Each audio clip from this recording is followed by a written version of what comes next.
Alors, bonjour. Bon, ça fait un bout de temps que je ne suis pas venue lire une petite histoire.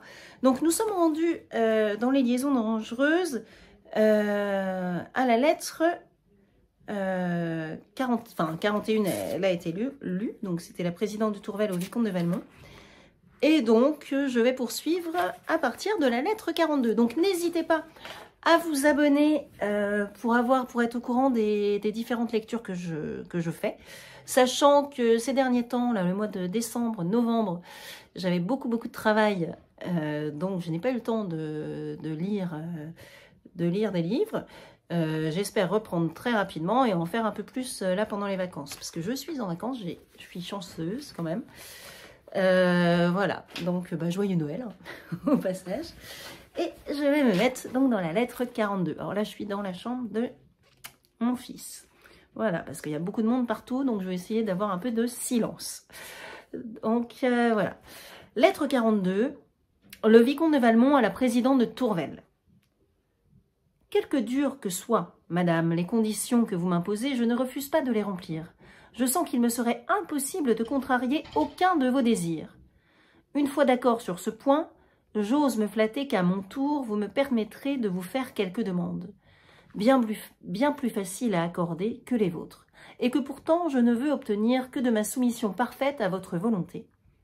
L'une, que j'espère qui sera sollicitée par votre justice, est de vouloir bien me nommer mes accusateurs auprès de vous. Ils me font, ça me semble, assez de mal pour que j'aie le droit de les connaître. L'autre, que j'attends de votre indulgence, est de vouloir bien me permettre de vous renouveler quelquefois l'hommage d'un amour qui va plus que jamais mériter votre pitié. Songez, madame, que je m'empresse de vous obéir, lors même que je ne peux le faire qu'aux dépens de mon bonheur. Je dirai plus, malgré la persuasion où je suis, que vous ne désirez mon départ que pour vous sauver le spectacle, toujours pénible, de l'objet de votre injustice. Convenez-en, madame, vous craignez moins un public trop accoutumé à vous respecter pour oser porter de vous un jugement désavantageux que vous n'êtes gêné par la présence d'un homme qu'il vous est plus facile de punir que de blâmer. Vous m'éloignez de vous comme on détourne ses regards d'un malheureux qu'on ne veut pas secourir. Mais tandis que l'absence va redoubler mes tourments, à quel autre qu'à vous puis-je adresser mes plaintes? De quel autre puis-je attendre des consolations qui vont me devenir si nécessaires? Me les refuserez-vous quand vous seul causez mes peines?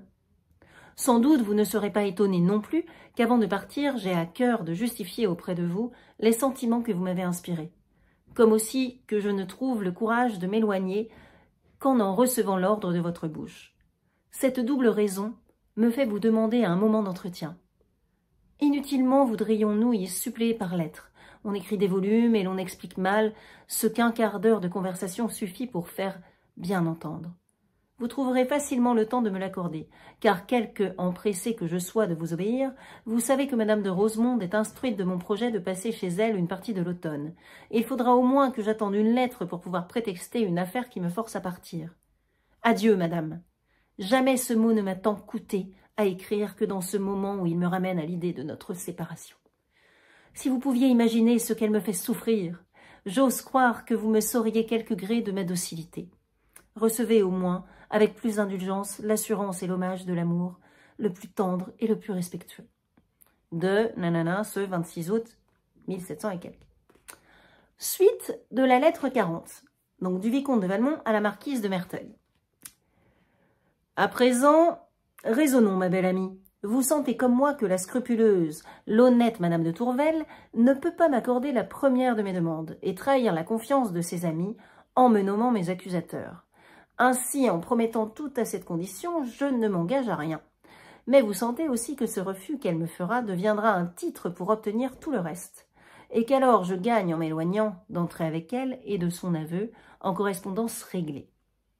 Correspondance réglée, c'est un nouvel événement vraisemblable qui motive l'écriture de lettres et justifie le roman épistolaire. Car je compte, pour peu, le rendez-vous que je lui demande et qui n'a presque d'autre objet que de l'accoutumer d'avance à n'en pas refuser d'autres, quand ils me seront vraiment nécessaires. La seule chose qui me reste à faire avant mon départ est de savoir quels sont les gens qui s'occupent à me nuire auprès d'elle. Je présume que c'est son pédant de mari. Je le voudrais. Outre qu'une défense conjugale est un aiguillon au désir, je serais sûre que, du moment que ma belle aura consenti à m'écrire, je n'aurai plus rien à craindre de son mari, puisqu'elle se trouverait déjà dans la nécessité de le tromper. Mais si elle a une amie assez intime pour avoir sa confidence et que cette amie-là soit contre moi, il me paraît nécessaire de les brouiller, car je compte y réussir. Mais avant tout, il faut être instruit. J'ai bien cru que j'allais l'être hier, mais cette femme ne fait rien comme une autre. Nous étions chez elle au moment où l'on vint avertir que le dîner était servi. Sa toilette se finissait seulement, et tout en se pressant et en faisant des excuses, je m'aperçus qu'elle laissait la clé à son secrétaire, et je connais son usage de ne pas ôter celle de son appartement. J'y rêvais pendant le dîner, lorsque j'entendis descendre sa femme de chambre. Je pris mon parti aussitôt. Je feignis un saignement de nez et sortis. Je volai au secrétaire, mais je trouvais tous les tiroirs ouverts, et pas un papier écrit. Cependant, on n'a pas d'occasion de les brûler dans cette saison. Que fait-elle des lettres qu'elle reçoit? Et elle en reçoit souvent. Je n'ai rien négligé, tout était ouvert et j'ai cherché partout, mais je n'y ai rien gagné que de me convaincre que ce dépôt précieux reste dans ses poches. Comment l'en tirer? Depuis hier, je m'occupe inutilement d'en trouver les moyens. Cependant, je ne peux en vaincre le désir. Je regrette de n'avoir pas le talent des filous.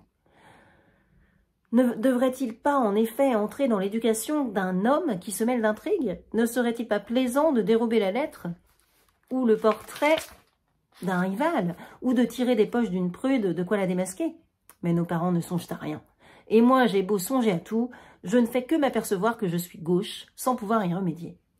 Quoi qu'il en soit, je revins me mettre à table, fort mécontent.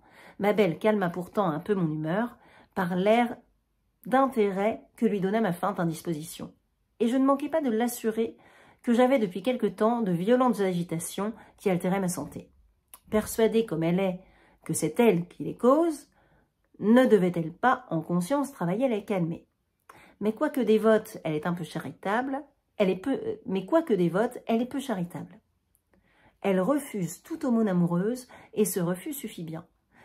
Ce me semble pour en autoriser le vol. Mais adieu, car tout en causant avec vous, je ne songe qu'à ces maudites lettres. Lettre 43. La présidente de Tourvel au vicomte de Valmont. Pourquoi chercher, monsieur, à diminuer ma reconnaissance? Pourquoi ne vouloir m'obéir qu'à demi et marchander en quelque sorte un procédé honnête? Il ne vous suffit donc pas que j'en sente le prix? Non seulement vous demandez beaucoup, mais vous demandez des choses impossibles. Si en effet mes amis m'ont parlé de vous, ils ne l'ont pu faire que par intérêt pour moi. Quand même, ils se seraient trompés. Leur intention n'en était pas moins bonne. Et vous me proposez de reconnaître cette marque d'attachement de leur part en vous livrant leur secret? J'ai déjà eu tort de vous en parler, et vous me le faites assez sentir en ce moment.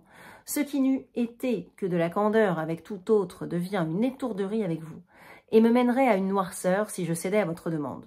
J'en appelle à vous-même, à votre honnêteté. M'avez-vous cru capable de ce procédé? Avez-vous dû me le proposer? Non, sans doute. Et je suis sûre qu'en y réfléchissant mieux, vous ne reviendrez plus sur cette demande. Celle que vous me faites de m'écrire n'est guère plus facile à accorder. Et, si vous voulez être juste, ce n'est pas à moi que vous vous en prendrez. Je ne veux point vous offenser, mais avec la réputation que vous êtes acquise, et que de votre aveu même vous méritez au moins en partie, quelle femme pourrait avouer être en correspondance avec vous? Et quelle femme honnête peut se déterminer à faire ce qu'elle sent, qu'elle serait obligée de cacher? Encore si j'étais assurée que vos lettres fussent telles que je n'eusse jamais à m'en plaindre, que je puisse toujours me justifier à mes yeux de les avoir reçues, peut-être alors le désir de vous prouver que c'est la raison et non la haine qui me guide me ferait passer par-dessus ces considérations puissantes, et faire beaucoup plus que je ne devrais, en vous permettant de m'écrire quelquefois. Si en effet vous le désirez autant que vous me le dites, vous vous soumettrez volontiers à la seule condition qui puisse m'y faire consentir, et si vous avez quelque reconnaissance de ce que je fais pour vous en ce moment, vous ne différerez plus de partir. Permettez-moi de vous observer à ce sujet que vous avez reçu une lettre ce matin et que vous n'en avez pas profité pour annoncer votre départ à Madame de Rosemonde, comme vous me l'aviez promis. J'espère qu'à présent, rien ne pourra vous empêcher de tenir votre parole. Je compte surtout que vous n'attendrez pas pour cela l'entretien que vous me demandez, auquel je ne veux absolument pas me prêter, et qu'au lieu de l'ordre que vous prétendez vous être nécessaire, vous vous contenterez de la prière que je vous renouvelle. Adieu, monsieur. Ce 27 août. Lettre 44, le vicomte de Valmont à la marquise de Merteuil. Partagez ma joie, ma belle amie. Je suis aimé, j'ai triomphé de ce cœur rebelle. C'est en vain qu'il dissimule encore. Mon heureuse adresse a surpris son secret.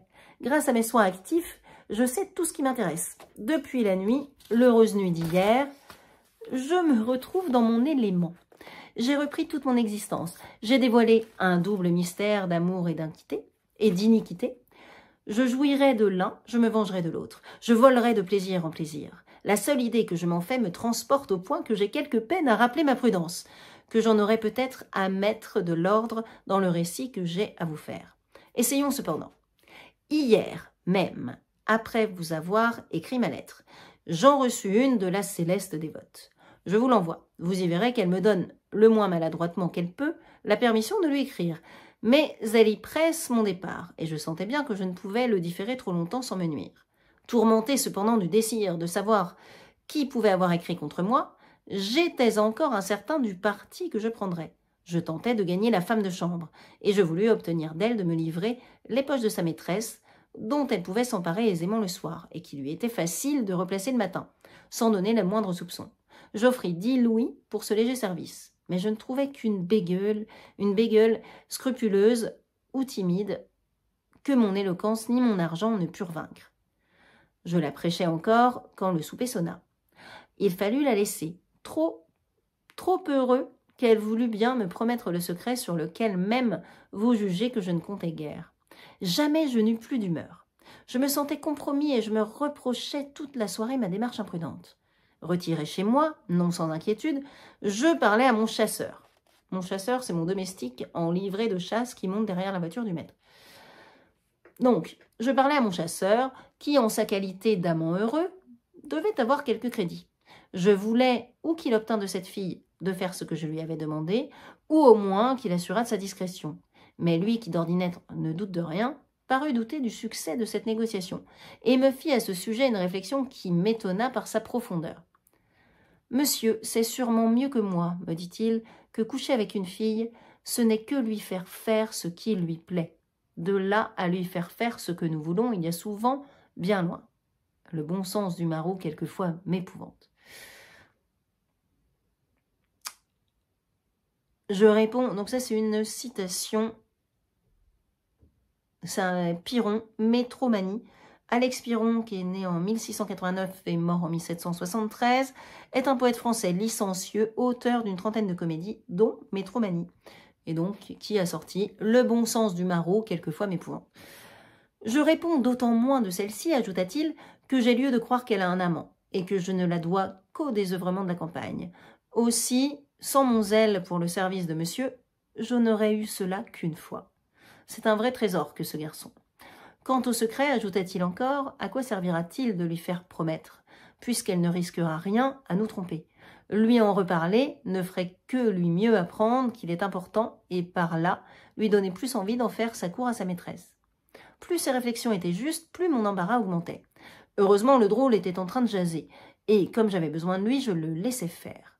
Tout en me racontant son histoire avec cette fille, il m'apprit que comme la chambre qu'elle occupe n'est séparée de celle de sa maîtresse que par une simple cloison, qui pouvait laisser entendre un bruit suspect, c'était dans la sienne qu'ils se rassemblaient chaque nuit.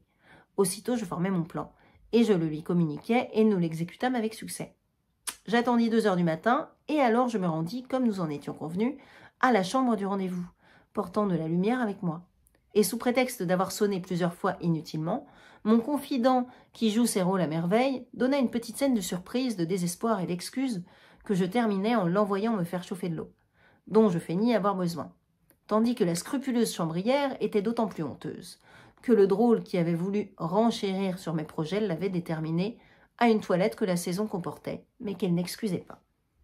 Comme je sentais que plus cette fille serait humiliée, plus j'en disposerais facilement, je ne lui permis de changer ni de situation, ni de parure, et après avoir ordonné à mon valet de m'attendre chez moi, je m'assis à côté d'elle sur le lit, qui était fort en désordre, et je commençai ma conversation.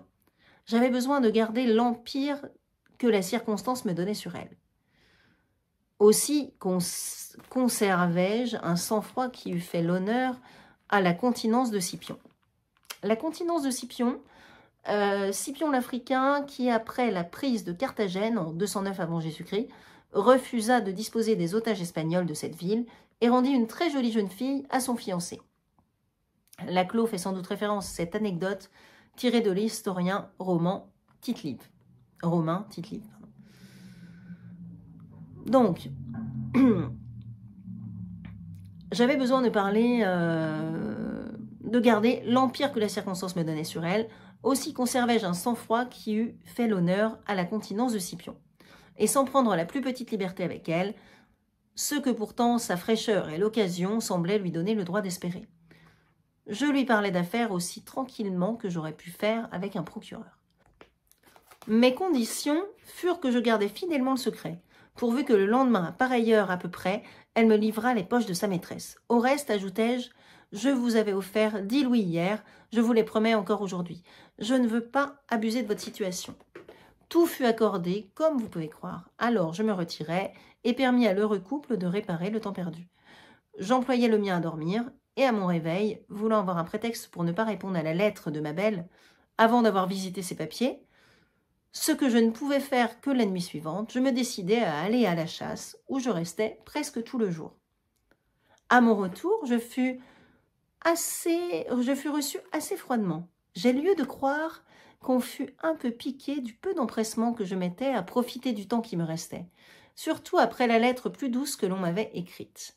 J'en juge ainsi sur ce que Madame de Rosemonde, m'ayant fait quelques reproches sur cette longue absence, ma belle reprit avec un peu d'aigreur. « Ah, ne reprochons pas à Monsieur de Valmont de se livrer au seul plaisir qu'il peut trouver ici. » Je me plaignis de cette injustice et j'en profitai pour assurer que je me plaisais tant avec ces dames que j'y sacrifiais une lettre très intéressante que j'avais à écrire.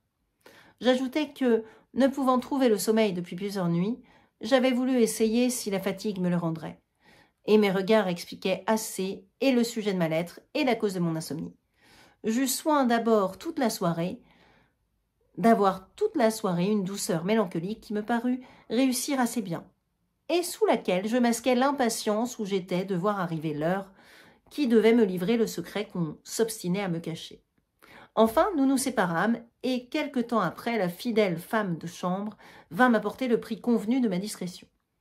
Une fois maître de ce trésor, je procédai à l'inventaire avec la prudence que vous me connaissez, car il était important de remettre tout en place. Je tombai d'abord sur 2 lettres du mari, mélange indigeste de détails de procès et de tirades d'amour conjugales, que j'eus la patience de lire en entier et où je ne trouvai pas un mot qui eût rapport à moi. Je les replaçai avec humeur, mais elle s'adoucit en trouvant sous ma main les morceaux de ma fameuse lettre de Dijon, soigneusement rassemblés.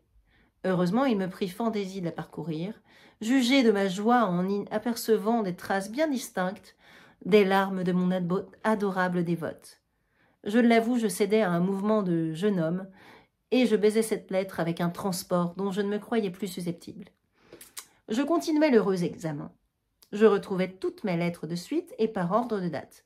Et ce qui me surprit plus agréablement encore fut de retrouver la première de toutes, celle que je croyais m'avoir été rendue par une ingrate, fidèlement copiée de sa main, et d'une écriture altérée et tremblante, qui témoignait avec la douce agitation de son cœur pendant cette occupation. Jusque-là, j'étais tout entier à l'amour. Bientôt, il fit place à la fureur. Qui croyez-vous qui veuille me perdre auprès de cette femme que j'adore? Quelle furie supposez-vous assez méchante pour tramer une pareille noirceur? Vous la connaissez, c'est votre amie et votre parente. C'est Madame de Volanges. Vous n'imaginez pas quel tissu d'horreur l'infernale mégère lui a écrit sur mon compte. C'est elle seule qui a troublé la sécurité de cette femme angélique. C'est par ses conseils, par ses avis pernicieux, que je me vois forcée de m'éloigner. C'est à elle, enfin, que l'on me sacrifie. Ah, sans doute, il faut séduire sa fille, mais ce n'est pas assez, il faut la perdre. Et puisque l'âge de cette maudite femme la met à l'abri de mes coups, il faut la frapper dans l'objet de ses affections. En gros, s'attaquer à sa fille. Elle veut donc que je revienne à Paris? Elle m'y force? Soit, j'y retournerai. Mais elle gémira de mon retour. Je suis fâchée que Danceny soit le héros de cette aventure. Il a un fond d'honnêteté qui vous gênera. Cependant, il est amoureux et je le vois souvent. On pourra peut-être en tirer parti.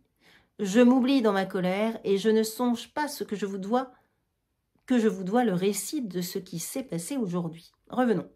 Ce matin, j'ai revu ma sensible, prude. Jamais je ne l'avais trouvée si belle. Cela devait être ainsi, le plus beau moment d'une femme, le seul où elle puisse produire cette ivresse de l'âme dont on parle toujours et qu'on éprouve si rarement, est celui où, assuré de son amour, nous ne le sommes pas de ses faveurs, et c'est précisément le cas où je me trouvais. Peut-être aussi l'idée que j'allais être privée du plaisir de la voir, servait-elle à l'embellir. Enfin, à l'arrivée du courrier, on m'a remis votre lettre du 27, et pendant que je la lisais, j'hésitais encore pour savoir si je tiendrais ma parole. Mais j'ai rencontré les yeux de ma belle, et il m'aurait été impossible de lui rien refuser. J'ai donc annoncé mon départ. Un moment après, Madame de Rosemonde nous a laissés seuls, mais j'étais encore à 4 pas de la farouche personne que, se levant avec l'air de l'effroi, « Laissez-moi, monsieur, m'a-t-elle dit. Au nom de Dieu, laissez-moi. » Cette prière fervente qui décelait son émotion ne pouvait que m'animer davantage. Déjà j'étais auprès d'elle et je tenais ses mains, qu'elle avait jointes avec une expression tout à fait touchante. Là, je commençais de tendres plaintes, quand un démon ennemi ramena Madame de Rosemonde. La timide dévote, qui a en effet quelques raisons de craindre, en a profité pour se retirer.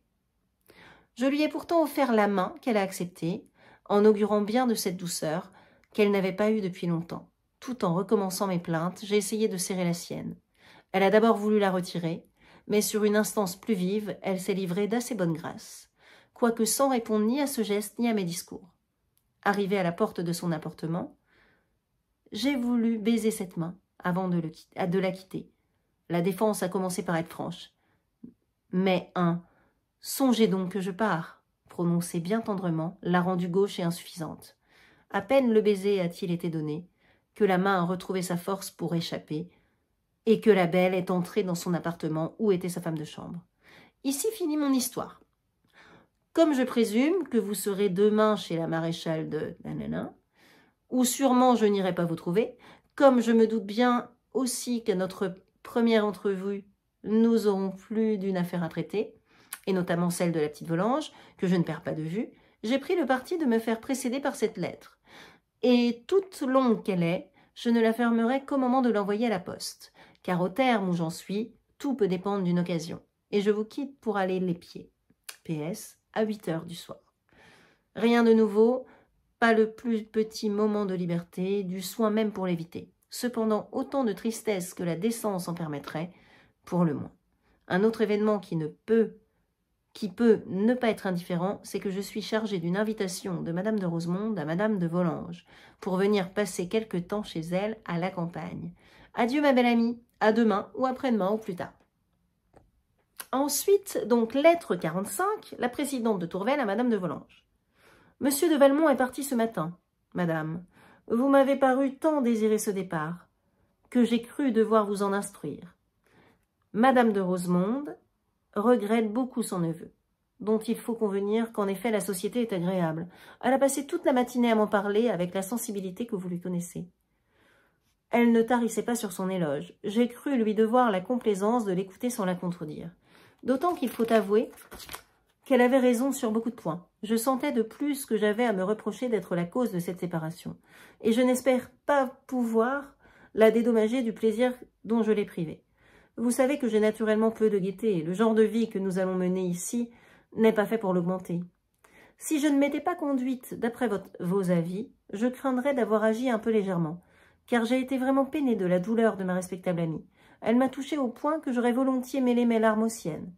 Nous vivons à présent dans l'espoir que vous accepterez l'invitation que M. de Valmont doit vous faire de la part de Madame de Rosemonde, de venir passer quelque temps chez elle. J'espère que vous ne doutez pas du plaisir que j'aurai à vous y voir. Et en vérité, vous nous devez ce dédommagement. Je serais fort aise de trouver cette occasion de faire une connaissance plus prompte avec Mademoiselle de Volanges et d'être à portée de vous convaincre de plus en plus de sentiments respectueux.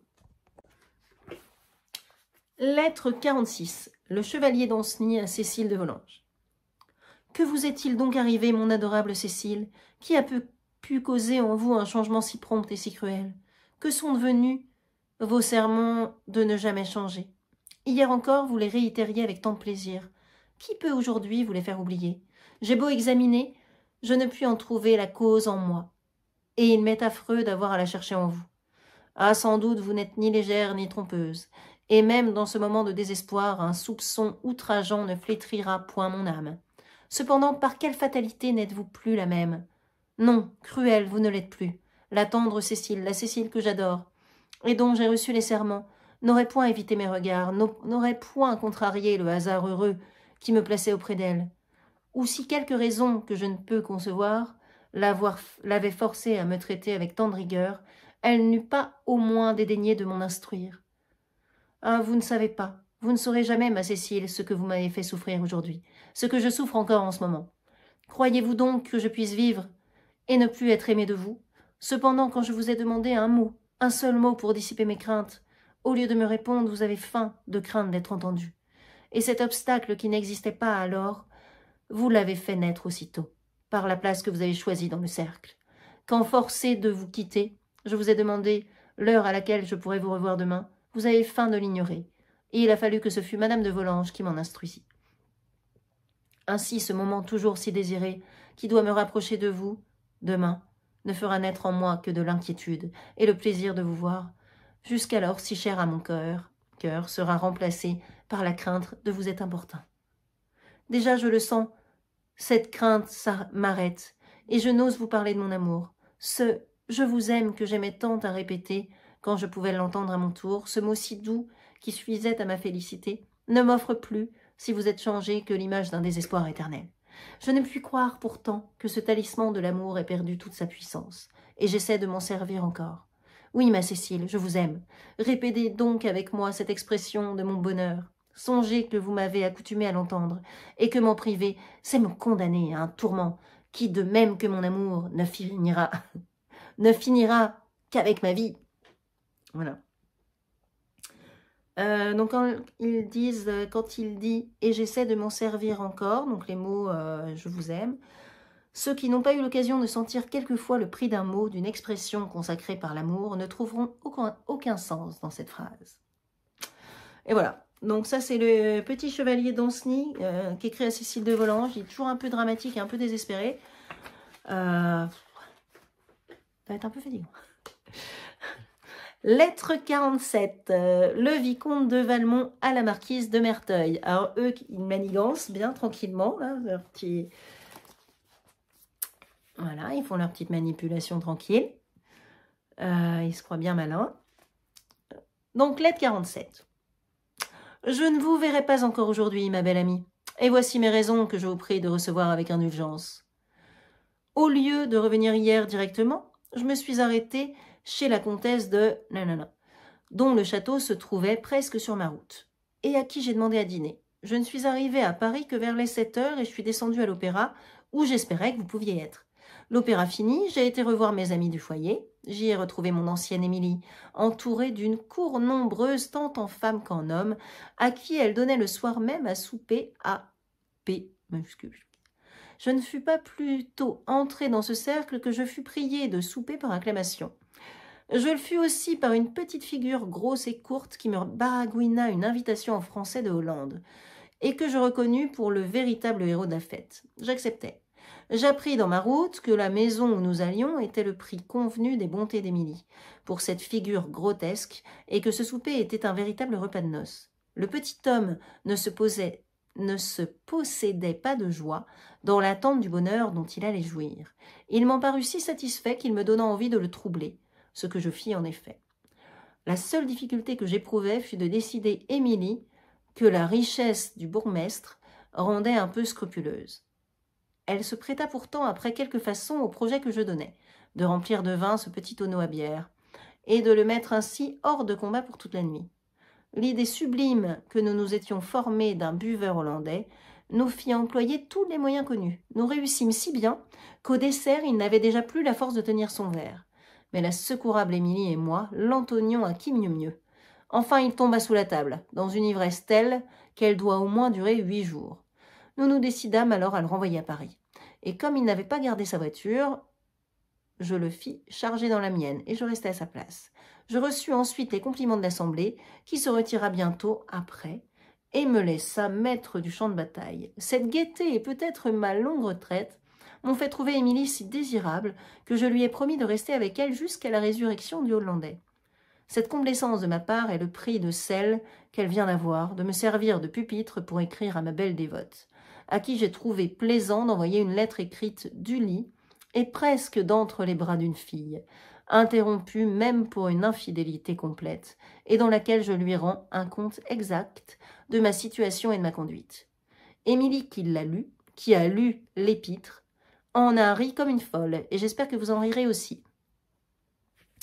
Comme il faut que ma lettre soit timbrée de Paris, je vous l'envoie. Je la laisse ouverte, vous voudrez bien la lire, la cacheter et la faire mettre à la poste.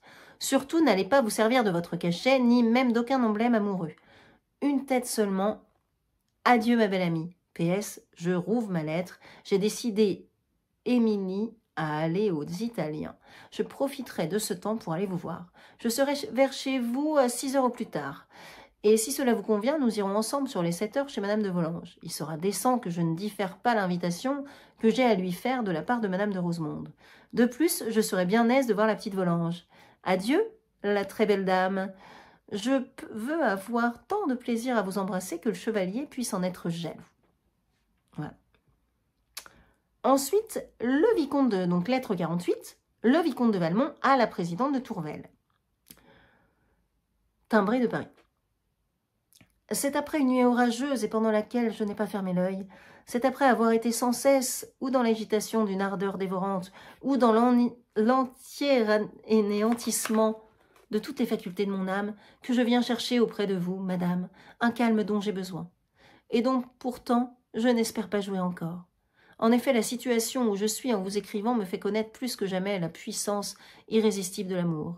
J'ai peine à conserver assez d'empire sur moi, pour mettre quelque ordre dans mes idées. Et déjà je prévois que je finirai par cette lettre sans être obligé de l'interrompre. Quoi? Ne puis-je donc espérer que vous partagerez quelque jour le trouble que j'éprouve en ce moment? J'ose croire cependant que si vous le connaissiez bien, vous n'y seriez pas entièrement insensible. Croyez-moi, madame, la froide tranquillité, le sommeil de l'âme, image de la mort, ne mènent point au bonheur. Les passions actives peuvent seules y conduire. Et malgré les tourments que vous me faites éprouver, je crois pouvoir assurer sans crainte que, dans ce moment, je suis plus heureux que vous. En vain m'accablez-vous de vos rigueurs désolantes. Elles ne m'empêchent point de m'abandonner entièrement à l'amour et d'oublier dans le délire qu'il me cause le désespoir auquel vous me livrez. C'est ainsi que je veux me venger de l'exil auquel vous me condamnez. Jamais je n'eus tant de plaisir en vous écrivant. Jamais je ne ressentis dans cette occupation une émotion si douce et cependant si vive. Tout semble augmenter mes transports. L'air que je respire est plein de volupté. La table même sur laquelle je vous écris, consacrée pour la première fois à cet usage, devient pour moi l'autel sacré de l'amour. Combien elle va s'embellir à mes yeux. J'aurais tracé sur elle le serment de vous aimer toujours. Pardonnez, je vous en supplie, au désordre de mes sens. Je devrais peut-être m'abandonner moins à des transports que vous ne partagez pas. Il faut vous quitter un moment pour dissiper une ivresse qui s'augmente à chaque instant et qui devient plus forte que moi. Je reviens à vous, madame, et sans doute j'y reviens toujours avec le même empressement. Cependant, le sentiment du bonheur a fui loin de moi. Il a fait place à celui des privations cruelles. À quoi me sert-il de vous parler de mes sentiments si je cherche en vain les moyens de vous convaincre? Après tant d'efforts réitérés, la confiance et la force m'abandonnent à la fois. Si je me retrace encore les plaisirs de l'amour, c'est pour sentir plus vivement le regret d'en être privé. Je ne me vois de ressources que dans votre indulgence, et je sens trop dans ce moment combien j'en ai besoin pour espérer de l'obtenir. Cependant, jamais mon amour ne fut plus respectueux, jamais il ne dut moins vous offenser. Il est tel, j'ose le dire, que la vertu la plus sévère ne devrait pas le craindre, mais je crains moi-même de vous entretenir plus longtemps de la peine que j'éprouve. Assurez que l'objet qui la cause ne la partage pas. Il ne faut pas au moins abuser de ses bontés, et ce serait le faire que d'employer plus de temps à vous retracer cette douloureuse image. Je ne prends plus que celui de vous supplier de me répondre, et de ne jamais douter de la vérité de mes sentiments. Et voilà. Lettre 49, Cécile de Volanges. Donc Cécile Volanges, elle écrit au chevalier d'Ancenis. Alors, sans être ni légère ni trompeuse, il me suffit, monsieur, d'être éclairée sur ma conduite, pour sentir la nécessité d'en changer. J'en ai promis le sacrifice à Dieu, jusqu'à ce que je puisse lui offrir aussi celui de mes sentiments pour vous, que l'état religieux dans lequel vous êtes rend plus criminel encore. Je sens bien que cela me fera de la peine, et je ne vous cacherai même pas que depuis avant-hier, j'ai pleuré toutes les fois que j'ai songé à vous. Mais j'espère que Dieu me fera la grâce de me donner la force nécessaire pour vous oublier, comme je la lui demande soir et matin. J'attends même de votre amitié et de votre honnêteté que vous ne chercherez pas à me troubler dans la bonne résolution qu'on m'a inspirée, et dans laquelle je tâche de me maintenir. En conséquence, je vous demande d'avoir la complaisance de ne plus m'écrire.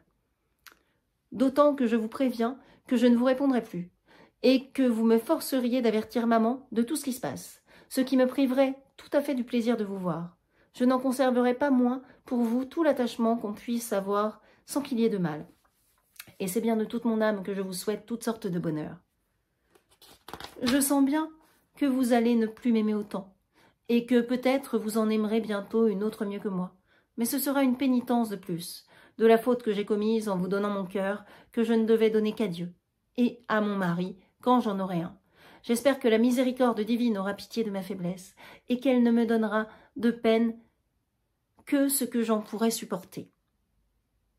Adieu, monsieur. Je peux bien vous assurer que, s'il m'était permis d'aimer quelqu'un, ce ne serait jamais que vous que j'aimerais. Mais voilà, tout ce que je peux vous dire, et c'est peut-être même plus que je ne devrais. Oh là là, pauvre petite Cécile Volange, qui se met beaucoup de pression. Lettre 50, la présidente de Tourvel au vicomte de Valmont. Est-ce donc ainsi, monsieur, que vous remplissez les conditions auxquelles j'ai consenti à recevoir quelquefois de vos lettres?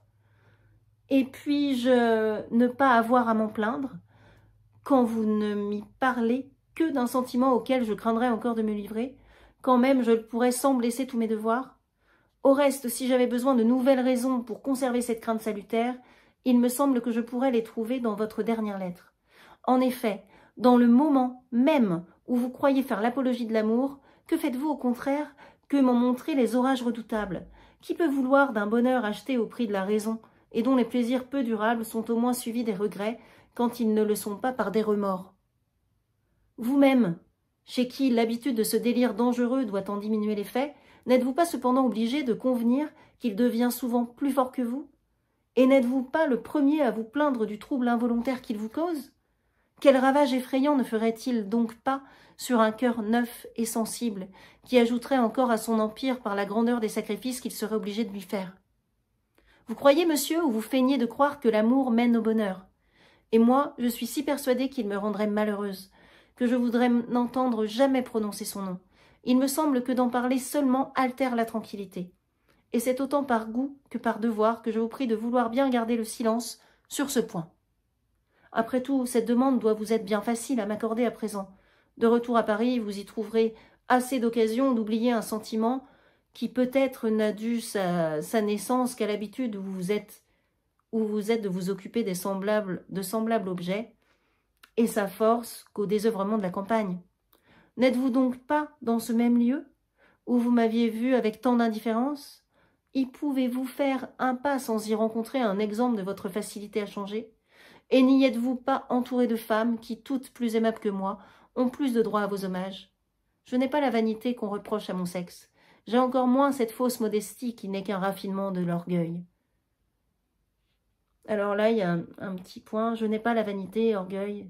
Avec de telles notations psychologiques, Laclos imite les moralistes, La Bruyère, La Rochefoucauld, du XVIIe siècle. Voilà, donc attendez, je reprends. Je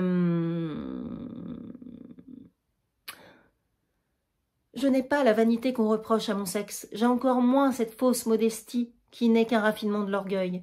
Et c'est de bien bonne foi que je vous dis, ici, que je me connais bien peu de moyens de plaire.